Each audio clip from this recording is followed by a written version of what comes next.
Hello students, resistance combination cell वगैरह की problem जो चल रही थी, सेकंड पार्ट हमने कंप्लीट करवा दिया आर्टिकल के अकॉर्डिंग। अब इसकी प्रॉब्लम है, तो एक प्रॉब्लम जो है रेजिस्टेंस की ये है कि हमने find the current flowing through the circuit में कितना करंट फ्लो हो रहा है। Find current flowing in the circuit.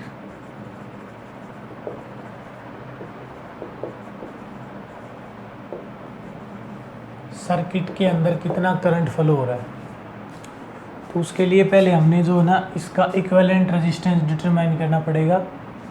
सभी रेजिस्टेंसेस बराबर हैं, आर के इक्विवेलेंट है और जो आर की वैल्यू है वो है 10 ओम और बैटरी कनेक्ट है 20 वोल्ट की। तो सबसे पहले इस सर्किट का हम इंटरनल जो टोटल रेजिस्टेंस है वो इक्विवेलेंट रेजिस्टेंस वो डिटरमाइन करेंगे। अब ये जो कम्बिनेशन है, इस कम्बिनेशन में हम इस ब्रांच को देखते हैं तो एक व्हीटस्टोन ब्रिज प्रिंसिपल बताया था हमने कि अगर P upon Q is equal to R by S हो जाए तो बीच वाला जो गैल्वेनोमीटर है या बीच वाला जो डायगोनल है उसके अकॉर्डिंग चाहे गैल्वेनोमीटर हो चाहे कुछ भी हो, उस ब्रांच में कोई भी करंट फ्लो नहीं होगा। तो सिमिलरली अगर इस एक ब्रांच को हम देखते हैं तो हम देख रहे हैं यहाँ पे 4 रेजिस्टेंसेज हैं। ये रेजिस्टेंसेज जो हैं वो इक्वल हैं, आर आर और आर, दिस बटे दिस अपॉन दिस बटे this, R upon R is equal to R upon R, या फिर दिस बटे this upon this by this. कहने का मतलब ये है कि ये P upon Q is equal to R by S जो है वो बराबर हो गया, इनका जो रेशियो है वो 1 के बराबर आ गया। तो ये रेजिस्टेंसेज जो है वो व्हीटस्टोन ब्रिज बना रहे, तो इसलिए ये जो डायगोनल है इसके रेजिस्टेंस को हम नल एंड वाइड मानेंगे, यानी कि इस ब्रांच में कोई करंट नहीं जाएगा तो यहाँ पे कोई डिस्टर्बेंस नहीं होगा। और अब यहाँ पर कोई डिस्टर्बेंस नहीं है तो ये इस टाइप का सर्किट बन जाएगा भाई हमारे पास।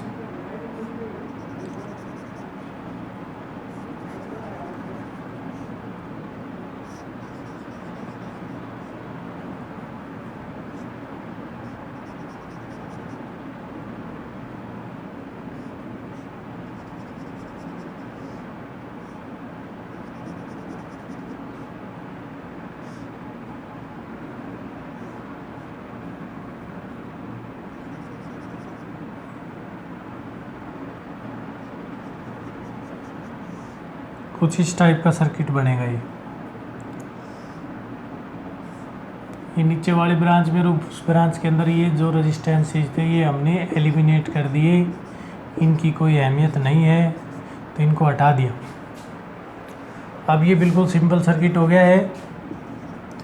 यहाँ से जब हम देखते हैं तो ये कनेक्शन वायर है, यानी कि इस पॉइंट को फोल्ड करके हम यहाँ लेके आ सकते हैं और इस पॉइंट को यहाँ लेके आ सकते हैं। सिमिलरली दिस पॉइंट जो है ये यहाँ जाएगा और ये पॉइंट यहाँ जाएगा। कहने का मतलब ये हुआ कि अब इस पॉइंट से 2 और 2 4 ब्रांचेज जो है ना वो मूव कर रही, तो इसका इक्विवेलेंट जो सर्किट बनेगा वो ये बनेगा कि इस पॉइंट से 4 ब्रांचेज जो है वो मूव कर रही है, यानी कि 4 ब्रांचेज जो है वो स्टार्ट हो रही है। एक ब्रांच ऊपर वाली जो ब्रांच है उसके अंदर पहले एक रेजिस्टेंस आया, फिर दूसरा रेजिस्टेंस, यानी कि एक रेजिस्टेंस ये और दूसरा रेजिस्टेंस ये। सिमिलरली जो दूसरी ब्रांच है उसमें एक रेजिस्टेंस ये, एक रेजिस्टेंस आया,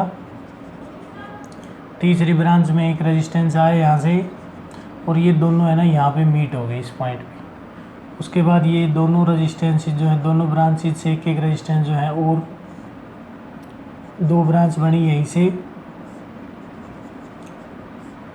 और फिर ये जो थे ये यहाँ पे मिल गए और ये ब्रांच जो है फिर यहाँ पे मिली। सिमिलरली जो 4th ब्रांच है, अब ये नीचे वाली, इसमें एक रेजिस्टेंस 2 रेजिस्टेंस और फिर ये इसी पॉइंट बी के ऊपर पहुँच गए हैं, तो ये एक रेजिस्टेंस, ये दूसरा रेजिस्टेंस और ये पहुँच गए हम बी पॉइंट पे। तो अब हमारे पास आर आर, ये आर का और ये आर रेजिस्टेंस है, ये सारे रेजिस्टेंस जो है इक्वल थे। तो इक्विवेलेंट रेजिस्टेंस अब डिटरमाइन करना बिल्कुल सिंपल है। ऊपर वाली ब्रांच के दोनों रेजिस्टेंस कौन से कॉम्बिनेशन में है, सीरीज कम्बिनेशन में। तो इसका मतलब ऊपर वाली ब्रांच का टोटल रेजिस्टेंस हो जाएगा 2R। ये और ये जो रेजिस्टेंस है दोनों पैरेलल में है, दोनों इक्वल है, तो इनका इक्वलेंट हो जाएगा R/2।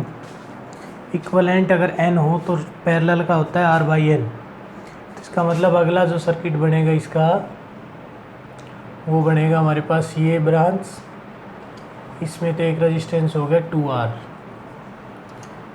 दूसरी और तीसरी जो ब्रांच है उसका R/2, ये एक बनेगा R/2, फिर इसी तरह अगला भी बनेगा R/2, और जो फोर्थ ब्रांच है उसके अंदर भी 2R, नीचे 2R का रेजिस्टेंस, और ये तीनों रेजिस्टेंस जो है यहाँ मिल गया।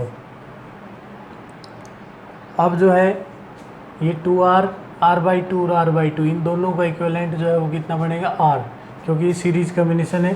पहले ये पैरेलल कम्बिनेशन था, पैरेलल में जैसे 1/R plus 1/R is equal to हमने इक्विवेलेंट लेना था, तो ये 2/R is equal to 1/R dash, therefore R dash is equal to R/2।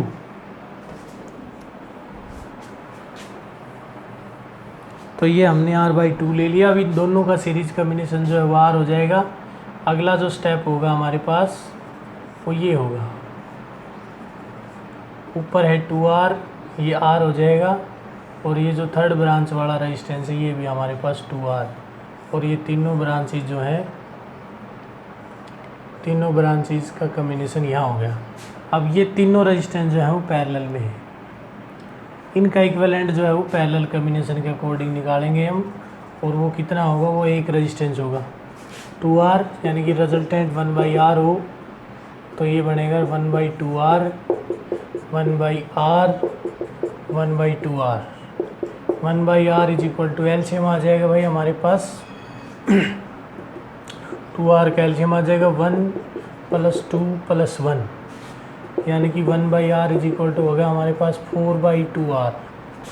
इसको 2 से हम एलिमिनेट करें, डिवाइड करें, तो ये हो जाएगा 2/R, लेकिन ये R 1/R is equal to 2/R आया है हमारे पास, तो R की वैल्यू आ जाएगी भाई R/2, R/2, यानी कि रिजल्टेंट जो रेजिस्टेंस है वो R/2 हो गया।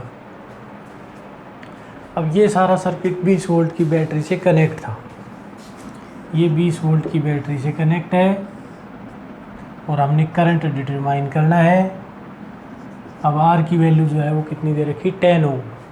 तो इसलिए जो इक्विवेलेंट रेजिस्टेंस है, ये सर्किट को थोड़ा और सही करे, तो ये इक्विवेलेंट रेजिस्टेंस जो है कितना आ जाएगा हमारे पास, R is equal to R/2 था, यानी कि 10/2।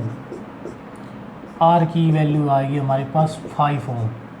5 ओम का रेजिस्टेंस जो है ना वो ये है, और इसको ऐड कर रखा है हमने कितनी बैटरी से, 20 वोल्ट की बैटरी से। तो करंट की वैल्यू जो है अकॉर्डिंग टू ओम्स लॉ निकालनी हमने, I is equal to V/R।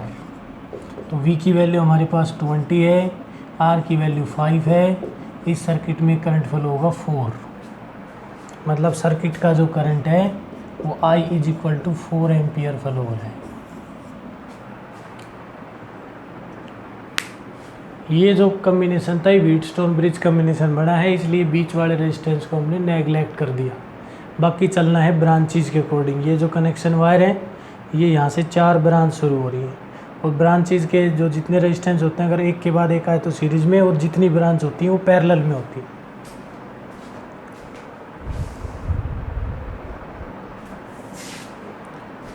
ये जो क्वेश्चन है इस पे गिवन है 4 cells of identical EMF E and internal resistance are connected in series, यानी कि 4 सेल हैं जिनकी EMF बराबर है और इंटरनल रेजिस्टेंस भी बराबर है, और उनको एक एक्सटर्नल रेजिस्टेंस R से जोड़ दिया हमने सीरीज में। तो इसका मतलब सर्किट जो है वो इस टाइप का रिजेंबल होगा। ये 4 सेल हो गए हमारे पास,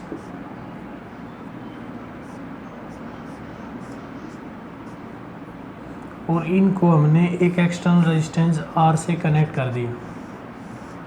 यहाँ मान लिया एमीटर है, और ये एक्सटर्नल रेजिस्टेंस R है। ई आर ये हो गया सभी के लिए जो ई एम एफ और रेजिस्टेंस बराबर हैं। अब ये कहता है कि किस वैल्यू के लिए, यहाँ पे वोल्ट मीटर लगा दिया हमने,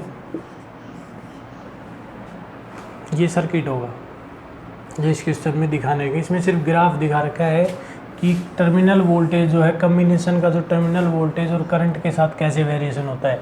तो जब सेल्स कम्बिनेशन के अंदर होते हैं और सीरीज कम्बिनेशन में होते हैं तो इक्विवेलेंट जो ईएमएफ होती है ईएस की वैल्यू जो होती है वो जुड़ जाती है, यानी कि E1 + E2 और ये सभी की बराबर है। तो हमारे पास इक्विवेलेंट जो ईएमएफ होगी वो 4E के बराबर हो जाएगी और जो इंटरनल रेजिस्टेंस होगा इक्विवेलेंट वो 4R के बराबर हो जाएगा सीरीज कम्बिनेशन में।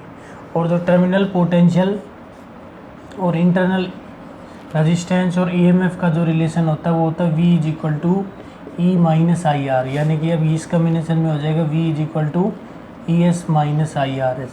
इस कंसेप्ट को यूज़ करके हम काम करें। अब हमने एक तो बताना है कि सेल की ईएमएफ कितनी है। सेल की ईएमएफ यानी कि सर्किट के अंदर ईएमएफ कब मेजर होती है, जब no current is drawn according to definition of the EMF, when no current is drawn from the cell the terminal potential difference between the ends, potential difference between the ends of the cell, cell के electrodes के बीच में या ends के बीच में जो potential होगा कब, जब उसमें से कोई भी ईएमएफ जो है ना, कोई भी करंट हम ड्रा नहीं कर रही, यानी कि current flowing through the circuit is 0, उस समय जो पोटेंशियल डिफरेंस दिखाया जाता है सेल्स के एंड के बीच में उसको कहा जाता है ईएमएफ। तो इसका मतलब यदि हम इस करंट को 0 कर दें, हमारे पास ये ग्राफ है, इस ग्राफ में जब करंट की वैल्यू 0 है तो वोल्टेज की वैल्यू 5.6 है।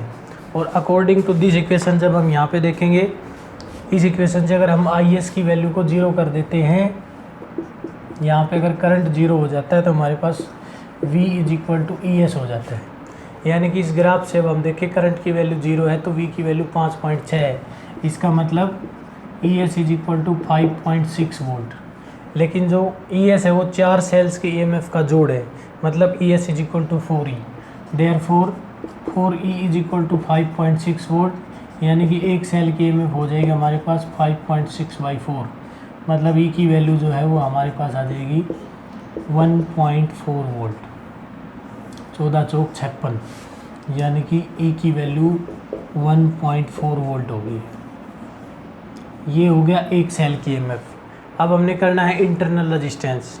इंटरनल रेजिस्टेंस के लिए भी यहाँ पे सर्किट में दिखा रखा है, जब करंट की वैल्यू 1 एम्पियर है तो टोटल वोल्टेज या टर्मिनल पोटेंशियल जो है ना वो 2.8 वोल्ट है। करंट की वैल्यू 1 एम्पियर, टर्मिनल पोटेंशियल = 2.8। इसी इक्वेशन में यूज़ करेंगे हम V = यहाँ पे यूज़ करना हमने कितना 2.8 वोल्ट और I = यूज़ करना है 1.0 एम्पियर, यानी कि 1 एम्पियर। तब यहाँ से V = E - IRS, E - IRS और E के S की वैल्यू जो है वो हमारे पास कितनी आ चुकी थी, ये चारों सेल्स के लिए यूज़ होने वाली है। ES की वैल्यू हमारे पास आई थी 5.6 वोल्ट, तो ES की वैल्यू यूज़ करनी है हमने 5.6 वोल्ट। इन वैल्यूज़ को यहाँ पे यूज़ करते हैं हम, तो 5.6 वोल्ट माइनस में I 1.0 इंटू RS और = टर्मिनल पोटेंशियल 2.8, तो ये आ जाएगा भाई हमारे पास, RS को उधर मल्टीप्लाई करें हम, यानी कि 5.6 RS = 2.8, तो RS की वैल्यू आ जाएगी भाई हमारे पास 5.6 - 2.8, यानी कि RS = हो गया 2.8 ओम। 2.8 ओम का एम्पियर रेजिस्टेंस हो गया टोटल, लेकिन ये था चारों सेल्स का इक्विवेलेंट रेजिस्टेंस था। तो इसका मतलब 4R = 2.8 ओम, और R की वैल्यू निकालें तो इसको 4 से डिवाइड कर देंगे तो एक सेल का जो रेजिस्टेंस हो जाएगा वो हो गया 0.7 ओम। ये हो गया हमारे पास सेकंड आंसर, मतलब resistance of the each cell, हर एक सेल का रेजिस्टेंस हो गया 0.7 ओम। अब हमारे पास है तीसरा question, for what current maximum power dissipation in circuit, किस करंट के लिए पावर की वैल्यू मैक्सिमम होगी। तो जो सेल का कम्बिनेशन होता है, सेल सिंगल सेल हो, डबल सेल हो, पैरेलल में हो, सीरीज में हो, चाहे काफ़ी सारी सीरीज हो, जो रिजल्टेंट सेल कम्बिनेशन होता है उसमें सर्किट में अगर करंट फ्लो हो रहा है, एक्सटर्नल रेजिस्टेंस हमने कोई जोड़ रखा है उस सर्किट से, अगर उसकी वैल्यू यानी कि सिग्निफिकेंटेबल है, मतलब नेग्लिजिबल नहीं है एक्सटर्नल रेजिस्टेंस की value as compare to the internal resistance, तो कहने का मतलब ये है कि अगर रेजिस्टेंस है, सर्किट में करंट फ्लो हो रहा है, तो एक्सटर्नल रेजिस्टेंस की वैल्यू जो है वो जब इंटरनल रेजिस्टेंसेस के बराबर तो हो जाती है तो करंट फ्लो करेगा मैक्सिमम, और अगर आर की वैल्यू उसके बराबर नहीं होती है तो करंट जो है वो मैक्सिमम से कम होगा। मतलब फॉर मैक्सिमम करंट, और मैक्सिमम करंट के लिए क्या कंडीशन होगी, एक्सटर्नल रेजिस्टेंस, जो एक्सटर्नल रेजिस्टेंस होगा is equal to total internal resistance, ये कंडीशन होती है। और ये आर्टिकल जो है लास्ट आर्टिकल है हमारे सेकंड पार्ट का, इक्विवेलेंट रेजिस्टेंस, अब सेल इन सीरीज और पैरेलल कम्बिनेशन दे रखा है। अब यहाँ पे एक्सटर्नल रेजिस्टेंस है आर और इंटरनल रेजिस्टेंस है सभी सेल्स का टोटल कितना है 4R, यानी कि R इज इक्वल टू 4, और 4R की वैल्यू आई है हमारे पास 2.8 ओम, तो R की वैल्यू 2.8 ओम होगी भाई, और RS की वैल्यू होगी हमारे पास 2 यानी कि दोनों इंटरनल और एक्सटर्नल रेजिस्टेंस 2.8 ओम हो जाएंगे। तो total resistance of the circuit, मतलब ये मान के चले हम कि ये एक सेल हो गया और ये एक्सटर्नल रेजिस्टेंस हो गया, इसका रेजिस्टेंस 4R है यानी कि 2.8 ओम है। EMF इसकी हमने निकाली थी, कितनी टोटल निकाली थी, जो 5.6, और रेजिस्टेंस था इसका 2.8 और बाहर वाला भी 2.8। अब हमने करंट डिटरमाइन करना है। जब सेल की EMF, इंटरनल रेजिस्टेंस और एक्सटर्नल रेजिस्टेंस दे रखा हो तो करंट के लिए जो फार्मूला बताया गया था आर्टिकल में वो था E/R+R, EMF upon internal resistance plus external resistance. तो यहाँ से I की वैल्यू इस फार्मूले के अकॉर्डिंग कितनी हो जाएगी, मैक्सिमम करंट, मतलब मैक्सिमम पावर तब होगी जब मैक्सिमम करंट होगा, क्योंकि पावर का जो फार्मूला होता है वो होता है I²R, P = I²R। जब करंट मैक्सिमम हो जाएगा, ये टोटल रेजिस्टेंस है, करंट जितना मैक्सिमम होगा उतनी पावर ज़्यादा कंज्यूम होगी। तो यहाँ से I की वैल्यू E/R+R होगी। E की वैल्यू जो है 5.6 यूज़ करेंगे हम। टोटल इंटरनल रेजिस्टेंस भी हमारे पास 2.8 था और टोटल एक्सटर्नल रेजिस्टेंस भी 2.8 होना चाहिए, यानी कि I की वैल्यू जो है वो होनी चाहिए 5.6/5.6 यानी कि 1 एम्पियर। अगर सर्किट में करंट फ्लो होगा 1 एम्पियर का तो पावर डिसिप्ट होगी 0, नहीं पावर डिसिप्ट होगी मैक्सिमम, ये मैक्सिमम पावर डिसिप्शन होगा according to this formula and according to this formula total external resistance for maximum current should be equal to total internal resistance.